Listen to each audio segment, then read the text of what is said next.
Salam dəyərli müəllimlər, xoş gördük hər birinizi. Bugün növbəti hissə ilə qarşınızdayıq. Sürət məsələləri ikinci hissə və sürət məsələlərinin qarşı-qarşıya hərəkət məsələləri növünün ətraflı izahını sizlərə təqdim edəcəm və bununla bağlı suallar işləyəcəyik. Gördüyünüz kimi sadədən mürəkkəb deməzdik, biraz həcmi böyük və müəllimlərin qarışdırdığı sual tiplərinə toxunmuşuq. Əvvəlcə gəlin qarşı-qarşıya hərəkət məsələlərində ən vacib qaydamız, ən vacib düstur deyək, cümlə deyək. Bu nədir? Buna baxaq. Ümumiyyətlə, iki məntəqədən tutaq ki, A və B məntəqəsindən qarşı-qarşıya iki motosiklet, iki avtomobil, iki avtobus yola düşürsə, bunun sürətin biri V1, bunun sürətin biri V2 olarsa, bu yolumuzda S olarsa, əsas düsturumuz S bərabərdir V1 üstəgələk V2 vurulsun T düsturudur. Normalda bizim düsturumuz necə idi? Sürət düsturumuz S bərabər V-dir. Burada iki nəqliyyat növündən, yəni iki hərəkət edən obyektdən söhbət getdiyinə görə burada iki dənə sürət yazacağıq və sürətlər toplanır. Yəni qarşı-qarşıya hərəkət elədiyimiz zaman sürətlər hər zaman toplanacaq, zamana vurulacaq. Baxaq elə birinci sualımıza. Birinin sürəti 70 km/s, digərinin sürəti 90 km/s olan iki avtomobil eyni anda A və B şəhərlərindən qarşı-qarşıya hərəkətə başladıqdan 4 saat sonra görüşdülər. Şəhərlər arasındakı məsafə neçə kilometrdir? Elə bu çəkdiyimiz sxemi bu məsələyə uyğunlaşdıraq. Tutaq ki, buradan birinin sürəti bunun 70 km bölünsün saat budur. 90 km bölünsün saat da budur. Qarşı-qarşıya hərəkət edəndə biz nə edirdik? Sürətləri toplayırdıq, vururduq zamana. İndi buradan 70 ilə 90'ı toplayanda 160 eləyir. 160'ı da 4'ə vuranda dəyərli müəllimlər 640 kilometr. Məsafə neçə kilometr olacaq? 640 kilometr. Yəni qeyri-adi bir şey deyil. Sadəcə mahiyyətini tətbiq edib təbii ki, daha böyük məsələlərdə bu qaydanı tətbiq eləməyi bacarmaq lazımdır. İkinci sualımıza baxırıq. A və B məntəqələr arasındakı məsafə 540 kilometrdir. Keçən dəfə dediyim kimi bu məsələlərdə ən vacib sxemi qurmağı bacarmaqdır. Yəni bu sxemi siz vizual olaraq quranda elə bil məsələ 100% çətinlik sizlər üçün bir 50%-ə düşür. Yəni yarı-yarı rahatlaşır və görə bilirsiniz ki, burada nədən söhbət gedir. A məntəqəsinin sürəti 80-dir. Bunu qeyd edirik bura. B məntəqəsindən başqa bir avtomobil hərəkətə çıxır. Bunu biz bilmirik. Və B-dən çıxan avtomobil 220 km yol getdikdən sonra ümumi məsafəmiz 540 deyil. Bəli, bu 540-dan çıxıram 220 kilometri bərabərdir A avtomobilinin payına düşən məsafə. Burada qalır 320 kilometr. Çünki bunun 220'sini bu gedib, 320'sini A'dan gedən. Və tutaq ki, burada bunlar görüşürlər. 320 bu gedir, 220 də bu gedəcək. 220. İndi müəllimlər, A'dan gedən avtomobilin yolunu bilirəm, sürətini bilirəm. Nə qalır məndən? 320'ni bölərəm 80'ə, sürətə.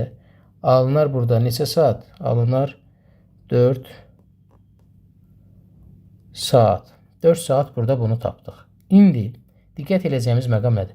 Bunlar eyni vaxtda yola düşüblər və görüşüblərsə, demək eyni qədər, eyni vaxt, eyni vaxt sərf ediblər. Məsələn, tutaq ki, iki insan eyni vaxtda evdən çıxır, fərqli yerlərdə görüşəcəklər.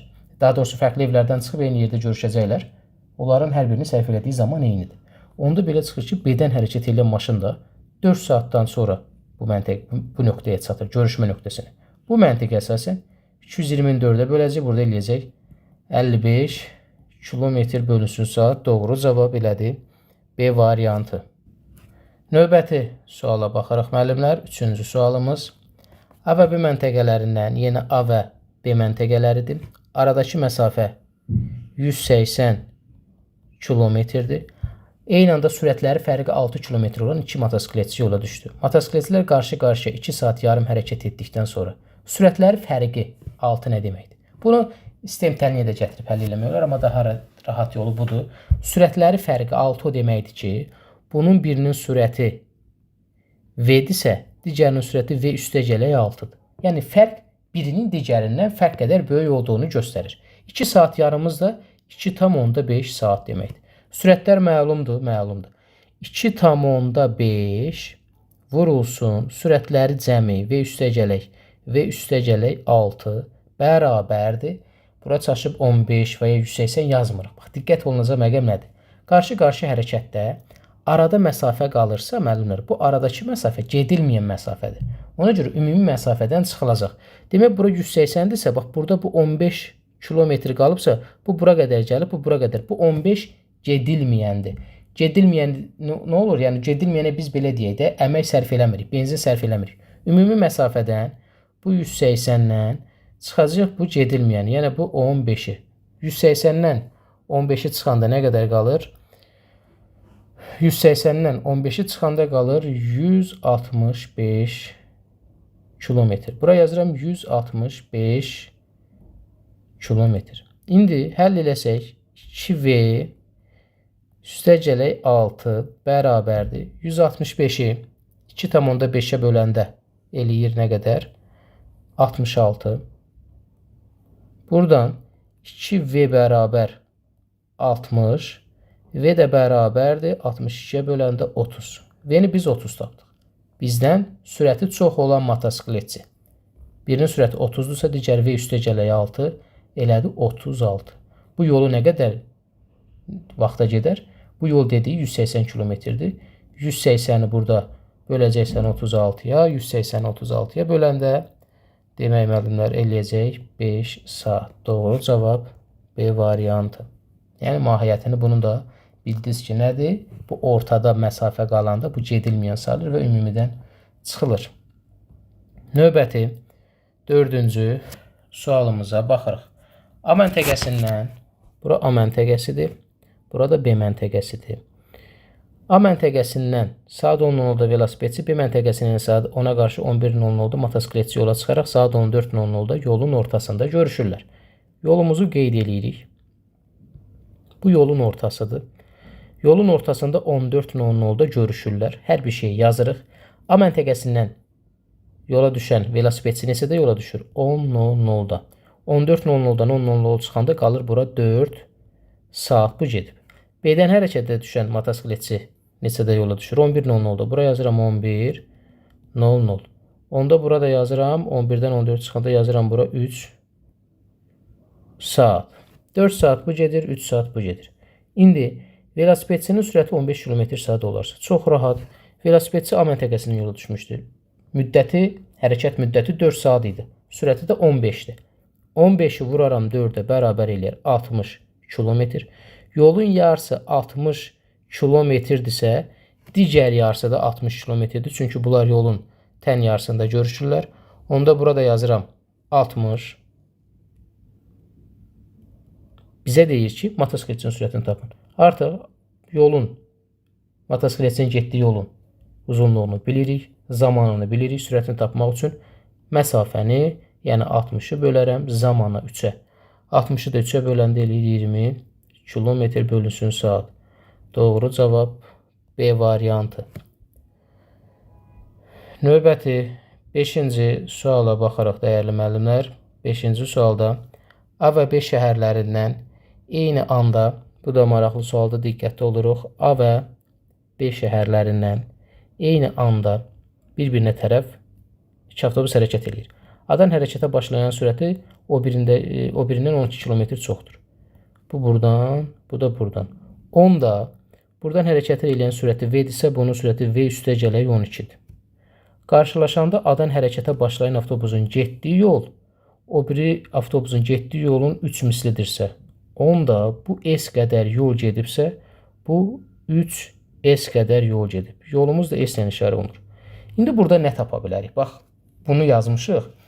Bu ağlımıza gəlməlidir ki, müəllimlər, nələri var bizdə? Hər avtobusun zamanı var. Daha doğrusu sürəti var. Getdiyi yol var. B-dən yola düşən avtobusun sürəti var. Getdiyi yol var.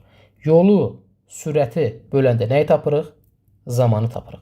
Və bunlar bəlli bir nöqtədən hərəkət edib burada görüşürlərsə, demək bunlar eyni zamanı xərcləyiblər.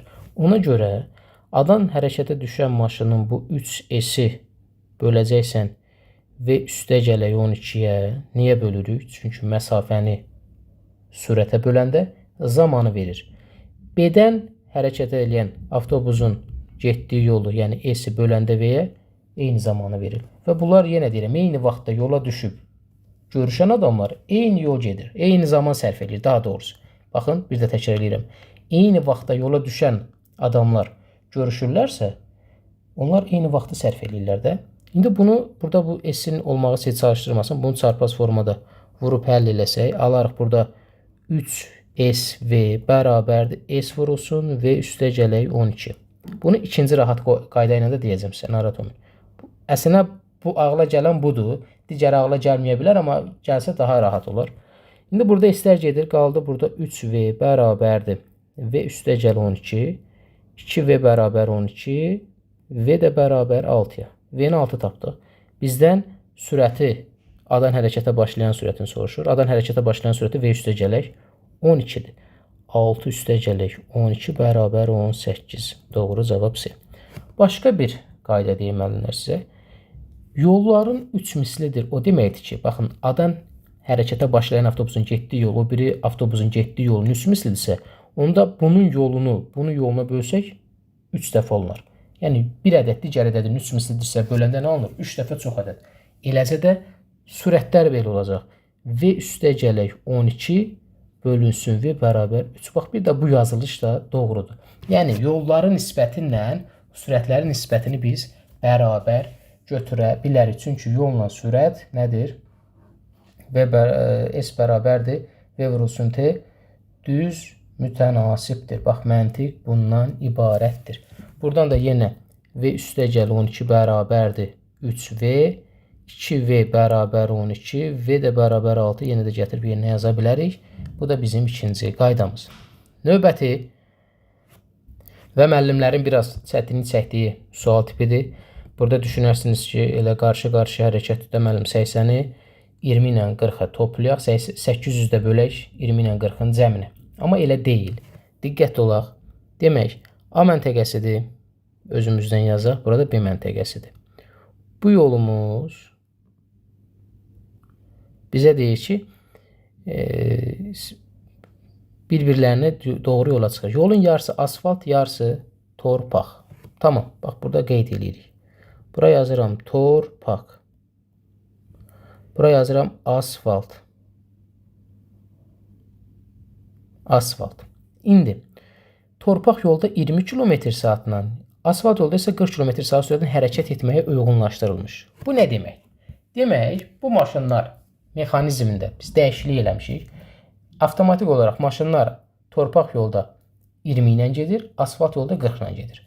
İndi burada təbii ki, asfalt yol daha rahat yoldur və daha sürətlə gediləcək. Ona görə burada 40-dır. Ya 800-dürsə 400 bunun torpaqdır, 400 asfaltdır. İndi müəllimlər, hansı bu yolu tez gedəcək? Təbii ki, 40 km sürətlə asfalt yolda. Onda 400-ü bölürəm. Hələ bu torpağa toxunmuram, sonra qaydacam. 400-ü bölürəm. Asfalt yolda nə qədərdir sürət? 40. 400-ü böldüm 40-a, bərabər eləyir, sıfırlar gedir. 10 saat. Demək 10 saat getdi. Bu 10 saat ərzində bu artıq asfalt yolu bitirdi. Bax, bura gəldi. Buradadır. Bu torpaq yolda gedən maşın boş dayanmır axı bizə. Deyir, ikisi də eyni vaxtda hərəkət etməyə başlayır. Onda 10 saat ərzində bu da gedir. Amma torpaq yolda sürət nə qədərdir? 20. Demək, 20-ni vururam 10-a bərabər 200 kilometr. 200 kilometr də torpaq yolda gedir. Onda bunu belə təsvir eləyək də, artıq bu yolumuz qalıb. Bu yol ancaq torpaq yoldur. Bu torpaq yol ümumi 400 idi. Bunun 200-ünü bura qədər gedib. Bu biri də buradadır. İndi 400-dən 200 gedib, demək 200 qalıb. Ən kulminasiya nöqtəsi buradır, dəyərli müəllimlər. Asfalt yolda hərəkət edən nəqliyyat vasitəsi bu torpaq yola keçəndə artıq onun da sürəti 20 olacaq, 40 olmayacaq. 40 asfaltda olan sürət idi. Torpaqda bu da 20 ilə gedəcək. Bəli, burada artıq tam qarşı-qarşı hərəkət olacaq. Bunun da sürəti 20 olacaq, bunun da sürəti 20 olacaq. Qalan məsafəsi də 200 olacaq. Çünki bu torpağın da bu qədəri gedilib. Bax, bu qədər də gedilib. Elə bil ki, nəticə olaraq gedilən yol bax bura olacaq. Bu, bax, buranı tom belə qaralayım. Bax. Bu qara yol gediləcək. O zaman qalan bu 200 kilometri böləcəksən bunların sürətləri cəminə. 20 üstə gələ 20-yə. 20 ilə 20-nin cəmi 40 eləyir. 200 də 40-a böləndə 5 saat. 5 saat. Bayaq nə qədər gedirmişdi? 10 saat. Bizdən neçə saatdan sonra qarşılaşar soruşulub. 10 üstəgələk 5 bərabər 15 saat. Doğru cavab dəyərli müəllimlər A variantı. Növbəti sualımız, bilirsiniz ki, imtahanda 1-2 dənə bəzən belə suallar olur və sizə minliklə deyirəm ki, nə qədər müəllim bunu oxumamış keçər. Baxın, diqqətlə qulaq asın, oxumamış keçər. Amma burada cəmi 2 dənə əməliyyat yazacağam bu qədər məsələnin həllində. Çünki hər həcmi böyük olan sual çətin sualdır anlamına gəlmir. A və B şəhərləri arasındakı məsafə 900-dür. A-dır, B-dir. Məsafəmiz 900-dür. Bizə deyir ki, A şəhərindən sürəti 40 km olan yük maşını buradan bu yola düşür. B şəhərindən də 35 km olan nə yola düşür? 35 avtobusu ilə də bir-birlərinə doğru hərəkət edilir. Elə həmin anda A şəhərindən saatda 200 km sürətlə 1 milçək B istiqamətinə doğru uçmağa başlayır. Maraqlı məsələdir. Milçək avtobusun şüşəsinə dəyən kimi dayanmadan eyni sürətlə geri dönür. Bu dəfə yük maşını ilə qarşılaşır və onun şüşəsinə dəyən kimi yenə dayanmadan geri dönür. Bu proses fasiləsiz şəkildə davam edir. Nəhayət yük maşını qarşılaşır. Bunu siz vizual olaraq gözünüzün qabağında canlandıra bildiniz də. Bu bəzən deyir ki, şəxs görüşür. Tutaq ki, ortada bir it var, digər şəxsə qaçır, sonra bu bir şəxsə qaçır. Bax, bunu kim düşünə bilərsiniz? Demək, bu buradadır, bu buradadır. Bunlar bir-birlərinə doğru hərəkət eləyir. Bunlar yaxınlaşdıqca bu milçək dəyərli mi? Bax, buradan belə gedir, belə qayıdır, belə gedir, belə qayıdır, belə gedir, belə qayıdır və nəticə olaraq da bunlar görüşəndə bu milçək burada hərəkət eləməyəcək. İndi biz burada nəyi tapmalıyıq? Biz burada tapmalıyıq ki, bu maşınlar neçə saatdan sonra görüşürlər. Görün, 2 dənə əməliyyat yazıram bu boyda məsələyə. Baxın, 900-ü bölürəm sürətləri cəminə. 40 üstəgələk 35 bərabərdir 75 eləyir 12 saat. Demək, bu maşınlar 12 saatdan sonra görüşürlər. Bu milçəkdə sağa sola bu 12 saat ərzində qaçır. Sadəcə burada şərtin qarışıq olmağı sizə çətin gələ bilər. Ora şüşəsinə dəydi, təzədən geri qayıtdı. Bu 12 saat ərzində də nə qədər gedəcək? 12-ni vuracaqsan 200-ə, yəni sürəti 200-dür. Bu da eləyir 12-ni 2-yə vuranda 24, sonunda 2 dənə 0, 2400. Doğru cavab elədi müəllimlər. D variantı. Bu gördüyünüz digər məsələ belə deyək də, 6-cı məsələ bundan qat-qat çətin idi. Ən azı analiz var idi 3-4 əməli. Burada sadəcə yenə deyirəm, burada da analiz var. Bu sadəliyi bilmək üçün analiz eləmək lazımdır ki, əslində burada qeyri-adi bir şey yoxdur. Bu qədər dəyərli müəllimlər. Baxın, analiz eləyin. Videonun rəy bölməsində fikirlərinizi yazın. Növbəti hissədə də inşallah əks istiqamətli hərəkət və eyni istiqamətli hərəkət məsələlərinə baxacağıq. Hər birinizə uğurlar arzulayıram. Növbəti izahlarda görüşərik. Hələlik dəyərli müəllimlər.